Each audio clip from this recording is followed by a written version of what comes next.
How's it going, guys? Welcome back to another First Descendant video. Today we're going to be going over a beginner's guide for Kyle. Now, Kyle was surprisingly one of the more overpowered Descendants that I played out of the 5 that I've tried so far. And it was really surprising because I know in the beta when I played he was very strong, but I did not think that he was going to be this strong in the release. So, let's just jump straight into it and not waste any time for you guys. So first thing you want to know is that Kyle is not obtainable from the base game, and what I mean by that is you're gonna have to go through the entire story, finish all of the maps, and you're gonna have to play the story back on hard mode. And the reason for that is because if you want to farm Kyle's Spiral Catalyst and the game's blueprint, you need to get all of it from hard mode objectives. So unfortunately, Kyle's not obtainable without purchasing him for $20, 20 US dollars from the store early game. However, he is well worth the wait for one, and for two, I think he's worth the $20 as well. It all depends on your playstyle, and we're going to go over the abilities right now, and maybe this is something you're interested in, but I will say right now that he is extremely overpowered, especially in early game, and you're going to see exactly why. So getting into his abilities, we're going to start with the first ability called Repulsion Dash. Now you got to keep in mind that all of Kyle's attributes, or all of Kyle's abilities, rather, are non-attribute. So they all scale off of a mod called non-attribute specialist, which we'll get into the mods a little later. But I want you to know that because it's important to know that every ability gets scaled based off a non-attribute percentage. Along with non-attribute, they also have two tech abilities, which is going to be your first ability and your fourth ability. These are your two highest damaging abilities in terms of, well, actually I take that back. Third ability is probably more high damaging than one, but we'll get to that in a minute. So first and fourth ability are tech abilities, and your second and third ability are dimension scaling. So your first ability is called Repulsion Dash. It's essentially a shoulder charge from Destiny 2, if you're familiar with that game. You charge into your enemies, you inflict knockback when you collide with the enemies, and you deal damage, and as you deal damage, you recover Magnetic Force. Magnetic Force is Kyle's main mechanic, so Kyle does not use any MP. He is not like the typical Descendant where you have to manage your MP. He only uses Magnetic Force, which is, again, obtained by using multiple abilities, but to start out is your first ability. As you build up your Magnetic Force, you're going to be able to use your other abilities. Again, because he doesn't use MP, he's going to be consuming that Magnetic Force. After you slam into enemies with the Repulsion Dash, you get a 150% defense buff for 5 seconds, and that's base. And you get 3 charges of Repulsion Dash. This is a great tool for building up that early Magnetic Force because, again, Magnetic Force is going to be your main priority when you're running on Kyle. As for his second ability, it's called Magnetic Bulwark. Now, I'm going to call this Bulwark, so don't confuse this shield with when I say Energy Shield. Energy Shield is referring to Kyle's shield, the Descendant shield himself. And the reason that's important, you'll see in a minute. So for the skill description, it says, extends both hands to create a barrier in front that blocks enemies' ranged attacks. Every time the barrier blocks an attack, recovers magnetic force proportional to the damage blocked. So essentially, when enemies shoot your shield, you're getting more of that magnetic force that we want, and that's very helpful. Not only that, but you also get a shield for your team. Now, some important things you're going to want to know about Magnetic Bulwark is, for one, you use a small portion of Kyle's shield, his energy shield, every second that you hold it. So you use 5% of Kyle's shield every second you hold out Bulwark. Now, Bulwark's HP is based on 50% of Kyle's max shield, which is your shield, and the defense of Bulwark is equal to 100% of the defense you have on Kyle. It's an 8-second duration, and again, remember, it does take a small portion of your shield, your energy shield, while you hold it up. You gain magnetic force from it being hit, and the amount of magnetic force you gain is equal to 100% of energy damage taken, so damage taken by enemies. Essentially, you're going to want to use this ability to protect an ally that's rezzing, or if there's a high damage ability flying at you guys, or if you're just in a really bad situation and you just have to back out of a corner with your shield. It's a great ability. It's very handy. Only downside is you can't shoot while you're holding it, so you are basically, well, literally just a shield for your teammates and yourself. Now, the third ability is one of the most fun abilities I've used in this game, in my opinion. It's called Magnetism Spurt. The skill description is, when hit by an enemy in the Magnetism Spurt state, magnetic force is consumed instead of shield and HP. And essentially what this means is that while you have magnetic force, you're invulnerable to all damage. Now, the damage you take is proportionate to the amount of magnetic force that is consumed. So you're going to want to keep your eye on that magnetic force bar. But if you don't keep your eye on it, it's not that big of a deal because you'll know that you ran out if you don't activate the ability again. When magnetic force runs out, you're going to cause a huge AoE explosion based off your range stat, and it's going to do a lot of damage to enemies. Now, personally, the way I like to use this, especially when I'm in the early game, in which this build is for early game, if you see a big chunk of ads, you run in, and if you have even just a little bit of magnetism, or magnetic force, I should say, which is that blue bar at the bottom of the screen, which I'll show you. If you have even a little bit of magnetic force, when you jump into the ads, you activate magnetism spurt, and then press the ability key right after. You're going to cause an instant AoE explosion, and the damage does scale higher with the more magnetic force you have. So if you had 100% magnetic force, it would be stronger than if you had, let's say, 5%.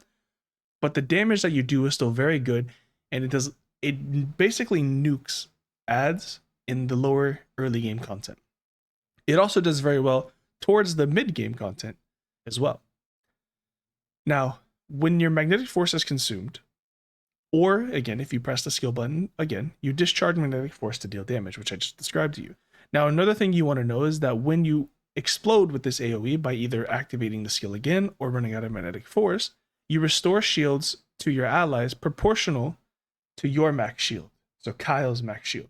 So it's important to know that because if you see that an ally is in trouble and he's about to die, you can activate this ability and then activate it again, and you can give him shields proportional to your shields. The fourth ability, which is one of the coolest abilities in the game, this is Kyle's nuke. This is where he gets his huge chunk of damage, and it's actually insane the amount of damage you can get from this. I'm going to show you a clip of the Devourer, one of the first gates in the game, where it actually takes damage in team play to get past it. I'm going to show you the chunk that you can do with a non-leveled level 27. So he's not non-level, but he's a lower level, not modded. This is before I had all these mods in Kyle. All I had in there, I think, was non-attribute specialist from Volby. I'm going to show you the chunk that you can do with this guy. It's insane. It's absolutely insane.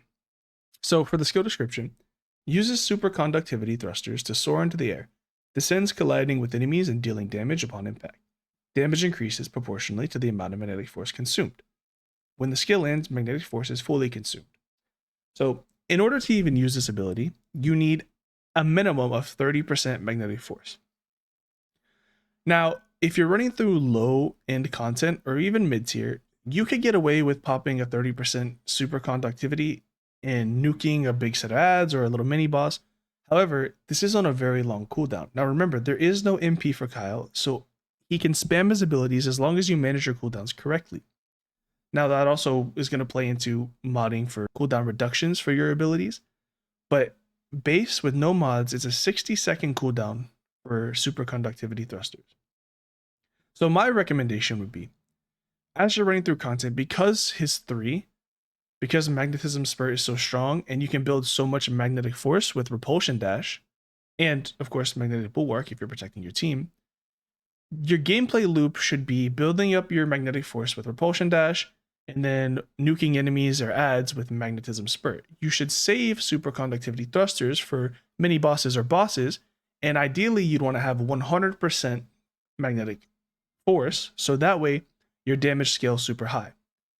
Now, again, I'm just going to show a clip of exactly how much damage you can do to a boss in this game. And keep in mind, like I said, I'm not fully modded at all in this clip. And this is one of the harder, like higher tanky, I guess, the tankier bosses you could say, in the early game. So let me just roll the clip so you guys can see exactly how much damage this can do. Okay, I'm going to go for it now.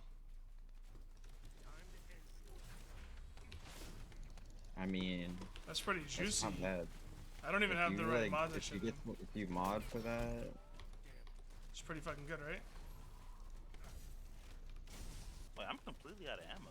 Let's see, go! Ooh, holy shit! Oh no, you chunked them out. Holy shit, bro! Oh my god! Now that you've seen just a little sneak peek at what Kyle can do, hopefully you're excited to try this out, because I know I was. And when I first saw the amount of damage it did, I honestly didn't believe it, and I had to do a bunch of testing to make sure I was seeing this correctly. Now, there's a couple things that you might want to know for his passive. It's fairly simple, but I'll read it out to you and then I'll sum it down so that way you understand. Max amount of magnetic force increases proportionally to max shield. When the shield is fully consumed, gains magnetic care. This effect has a cooldown. Magnetic force gradually decreases while out of combat. So, all summed up, when your shield depletes, you're going to gain magnetic care. Magnetic care recovers energy shield and magnetic force in increments or intervals, and then when you're out of combat, your magnetic force is going to deplete. Okay? Now there's a cooldown on it.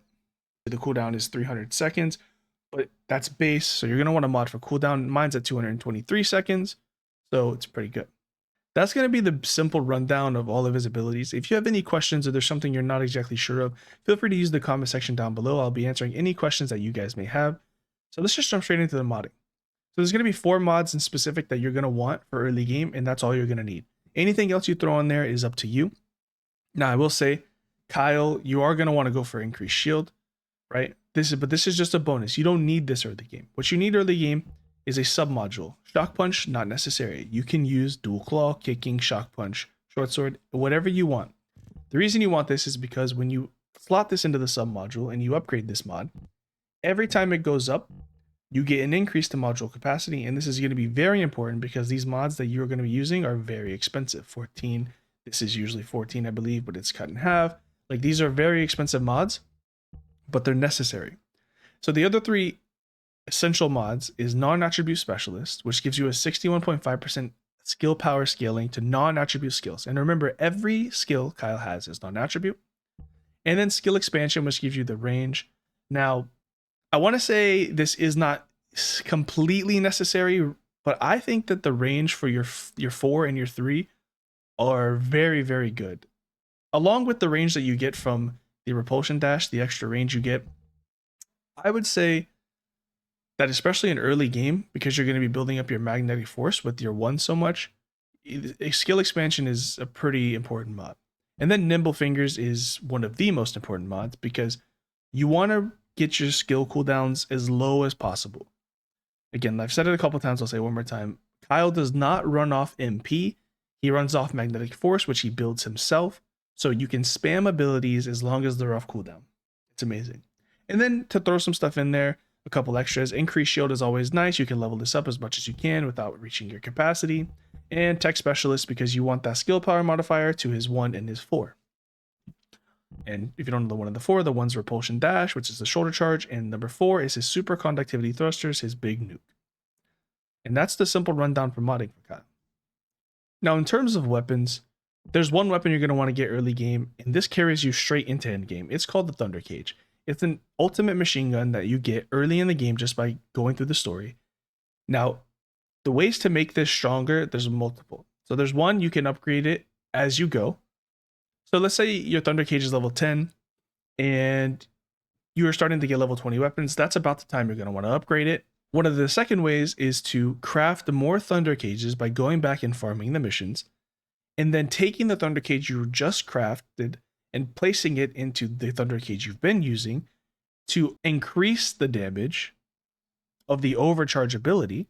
If you click F1 here and we go to unique ability, you see here, when defeating enemies, the defeated enemy has a set chance to discharge electric shockwave, which deals additional damage to nearby enemies.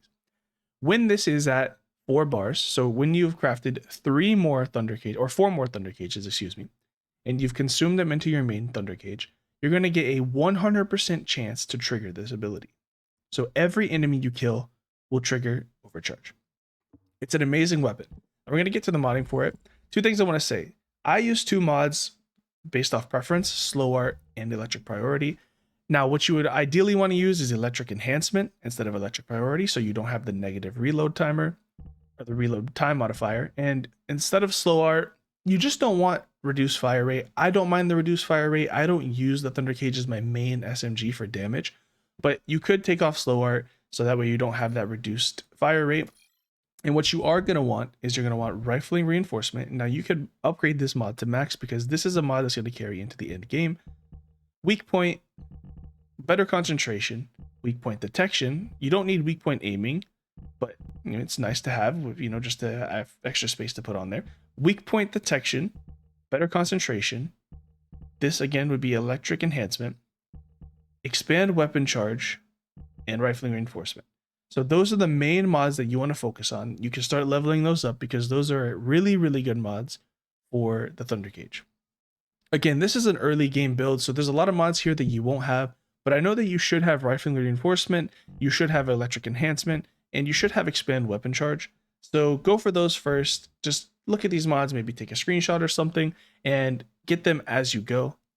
So what's most important for reactors, and this is something you need to know, this is a little tip. As you go through the game, your reactors are going to get outscaled tremendously until you get to the 90 to 100 range in terms of level. So reactors don't matter too much, but if you are at a point where you feel like you want to keep your reactor, you're about to go into a boss fight, and you don't know which reactor to use, ideally you're going to want to go for a materialized mechanics reactor, which is a non-attribute skill power boost and a tech skill power boost. Now, the optimization condition is very important for these because you get a 40% skill power increase, which it scales very highly into your abilities. And then at the bottom of the screen, which I'll zoom in here for you now, you can see that there's sub abilities or sub effects, whatever you want to call them. And these give you just little boosts. Now you can see that it says chill skill power boost ratio, which doesn't affect us, and non-attribute skill power boost ratio, which does affect us. Now it goes into 0.047x, which translates to 4.7% increase to non-attribute skill powers. And this is the basic reactor that you're going to want to go for. This is what you're going to be looking for even into the end game for Kyle.